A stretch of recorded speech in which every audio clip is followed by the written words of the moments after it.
Border Gavaskar ಟ್ರೋಫಿಯ test ಸರಣಿಯಲ್ಲಿ ಭಾರತ ಗೆಲ್ಲೋಕೆ ಸಾಧ್ಯವಾಗಲಿಲ್ಲ. Test ಸರಣಿಯುದ್ದಕ್ಕೂ Virat Kohli ಮತ್ತು ರೋಹಿತ್ ಶರ್ಮಾ ಬ್ಯಾಟಿಂಗ್ ವೈಫಲ್ಯ ತಂಡಕ್ಕೆ ದೊಡ್ಡ ಹೊಡೆತ ಕೊಡ್ತು. ರೋಹಿತ್ ಶರ್ಮಾ ಕೊನೆಯ ಮ್ಯಾಚ್ನಿಂದ ಹೊರಗುಳಿದ್ರು. ಆದರೆ ಕೊಹ್ಲಿ 1 ಸೆಂಚುರಿ ಹೊಡೆದರಾದ್ರೂ ಉಳಿದಂತೆ ಅಟ್ಟರ್ ಫ್ಲಾಪ್. ಆದರೆ ಫೀಲ್ಡ್ನಲ್ಲಿ ಕೊಹ್ಲಿ ಏಟಿಗೆ ಎದುರೇಟು ಕೊಡೋದ್ರಲ್ಲಿ ಮಿಸ್ ಮಾಡೋದೇ ಇಲ್ಲ. ಇನ್ನು ಈ ಟೆಸ್ಟ್ ಸಿರೀಸ್ನಲ್ಲಿ ಆಸ್ಟ್ರೇಲಿಯಾ ಮತ್ತೊಮ್ಮೆ ಸ್ಲೆಡ್ಜಿಂಗ್ ಮಾಡಿನೇ ತಾಳ್ಮೆಯನ್ನ ಕೆಣಕ್ಕೆ ಗೆಲ್ತು. ಹಲವು ತೀರ್ಪುಗಳು ಭಾರತದ ವಿರುದ್ಧ ಬಂದವು. ಮೈದಾನದ ಹೊರಗೆ ಕೂಡ ಟೀಮ್ ಇಂಡಿಯಾ ಆಟಗಾರರನ್ನ ಕೆಣಕೋದ್ರಲ್ಲಿ ಆಸ್ಟ್ರೇಲಿಯಾ ಹಿಂದೆ ಬೀಳಲಿಲ್ಲ. ಅವರು ಆಡೋದೇ ಹಾಗೆ. ಆದರೆ ಕೊಹ್ಲಿ ಹಾಗಲ್ಲ. ಕೆಣಕಿದವರಿಗೆ ಮುಟ್ಟಿ ನೋಡ್ಕೊಳ್ಳೋ ಹಾಗೆ ಉತ್ತರ ಕೊಡೋದ್ರಲ್ಲಿ ಫೇಮಸ್. ಈ ಹಿಂದೆಲ್ಲ ಫೀಲ್ಡ್ ಅಲ್ಲಿ ಬ್ಯಾಟಿಂಗ್ ಮೂಲಕ ಮತ್ತು ಆಟಿಟ್ಯೂಡ್ ಮೂಲಕನೂ ಉತ್ತರ ಕೊಡ್ತಿದ್ದ ವಿರಾಟ್ ಈ ಸಲ ಬ್ಯಾಟಲ್ಲಿ ಉತ್ತರ ಕೊಡೋಕ್ ಆಗ್ಲಿಲ್ಲ. ಆದರೆ ಕೊಹ್ಲಿ ಚೇಂಜ್ ಆಗಿಲ್ಲ. ಈ ಸಲನೂ ಅಷ್ಟೇ. ಲಾಸ್ಟ್ ಮ್ಯಾಚ್ ಸೋಲೋದು ಕನ್ಫರ್ಮ್ ಆಗಿದ್ದಾಗ ಕೊಹ್ಲಿ ಆಸ್ಟ್ರೇಲಿಯನ್ನರಿಗೆ ನ್ಯಾಯವಾಗಿ ಆಡಿ ಸೋತಿದ್ದೇವೆ, ನಿಮ್ಮ ತರ ಮೋಸದಾಟ ಆಡಿಲ್ಲ ಅನ್ನೋ ಮೆಸೇಜ್ ಕೊಟ್ಟಿದ್ದಾರೆ.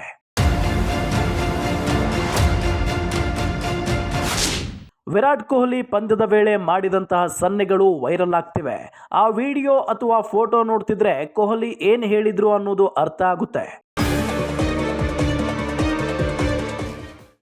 ಬೂಮ್ರಾ ಅವರು 5ನೇ ಟೆಸ್ಟ್ ಪಂದ್ಯದಲ್ಲಿ ಫೀಲ್ಡಿಂಗ್ ಮಾಡುವಾಗ ಇಂಜುರಿ ಆಯಿತು.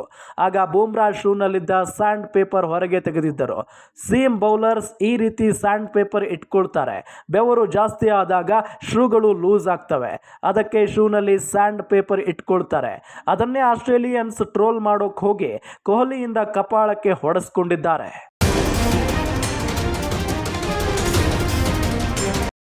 ಅಂದ ಹಾಗೆ ಕೊಹ್ಲಿ ಏನ್ ಮಾಡಿದ್ರು ಅಂದ್ರೆ ಪ್ಯಾಂಟ್ ಒಳಗೂ ಏನೂ ಇಲ್ಲ, ಜೇಬಲ್ಲೂ ಏನೂ ಇಲ್ಲ, ಖಾಲಿ ಖಾಲಿ ಅಂತ ಸನ್ನೆ ಮಾಡಿದ್ದಾರೆ.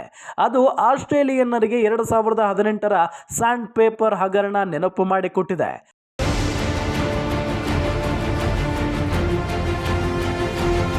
2018ರಲ್ಲಿ ಏನಾಗಿತ್ತಂದ್ರೆ ದಕ್ಷಿಣ ಆಫ್ರಿಕಾ ವಿರುದ್ಧ ಕೇಪ್ ಟೌನ್ನಲ್ಲಿ ಆಡುವಾಗ ಆಸ್ಟ್ರೇಲಿಯಾದ ದಿ ಗ್ರೇಟ್ ಬ್ಯಾಟ್ಸ್ಮನ್ಗಳಾದ ಸ್ಟೀವ್ ಸ್ಮಿತ್, ಡೇವಿಡ್ ವಾರ್ನರ್ ಹಾಗೂ ಕ್ಯಾಮರೂನ್ ಬ್ಯಾಂಕ್ರಾಫ್ಟ್ ಈ 3 ಜನ ಜೇಬಿನಲ್ಲಿ ಸ್ಯಾಂಡ್ ಪೇಪರ್ ಇಟ್ಕೊಂಡಿದ್ರು. ಅಷ್ಟೇ ಅಲ್ಲ, ಆ ಪೇಪರಿಂದ ಉಜ್ಜಿ ಬಾಲ್ ಟ್ಯಾಂಪರಿಂಗ್ ಮಾಡಿದ್ರು. ಆಸ್ಟ್ರೇಲಿಯನ್ನರ ಮೋಸದಾಟ ಜಗಜ್ಜಾಹೀರಾಗಿತ್ತು. ಐಸಿಸಿ ಕೂಡ ಸೀರಿಯಸ್ ಆಗಿ ತಗೊಂಡು ಸ್ಮಿತ್, ವಾರ್ನರ್ ಮತ್ತು ಬ್ಯಾಂಕ್ರಾಫ್ಟ್ 3 ಜನಕ್ಕೆ ತಲಾ 1 ವರ್ಷ ಬ್ಯಾನ್ ಮಾಡಿತ್ತು. ತೀರಾ ಅವಮಾನಕ್ಕೊಳಗಾಗಿದ್ದ ಕ್ರಿಕೆಟ್ ಆಸ್ಟ್ರೇಲಿಯಾ ಡೇವಿಡ್ ವಾರ್ನರ್ ಮತ್ತು ಸ್ಟೀವ್ ಸ್ಮಿತ್ ಇಬ್ಬರನ್ನು ಆಜೀವ ಪರ್ಯಂತ ನಾಯಕತ್ವ ವಹಿಸದಂತೆ ನಿಷೇಧ ಹೇರಿತ್ತು. ವಿರಾಟ್ ಕೊಹ್ಲಿಯ ಈ ಸನ್ನೆಗಳು ಆಸ್ಟ್ರೇಲಿಯನ್ನರಿಗೆ ಸ್ಯಾಂಡ್ ಪೇಪರ್ ಕಾಂಟ್ರವರ್ಸಿಯನ್ನ ನೆನಪಿಸಿದೆ.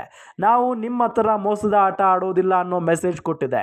ಸುಮ್ಮನೆ ಹೇಳಲ್ಲ, ಕೊಹ್ಲಿಯನ್ನ ಕೆಣಕೋದು ಅಂದ್ರೆ ಬೆಂಕಿ ಜೊತೆ ಸರಸ ಆಡ್ದಂಗೆ ಅನ್ನೋ ಮಾತನ್ನ ಕೊಹ್ಲಿ ಆಸ್ಟ್ರೇಲಿಯನ್ನರಿಗೆ ಅವರೇ ಆಡಿದ್ದ ಮೋಸದಾಟ ನೆನಪು ಮಾಡಿ ಕೊಟ್ಟಿದ್ದಾರಷ್ಟೇ. ಗ್ಯಾರಂಟಿ ನ್ಯೂಸ್, ಸುದ್ದಿ ಖಚಿತ, ನ್ಯಾಯ ನಿಶ್ಚಿತ.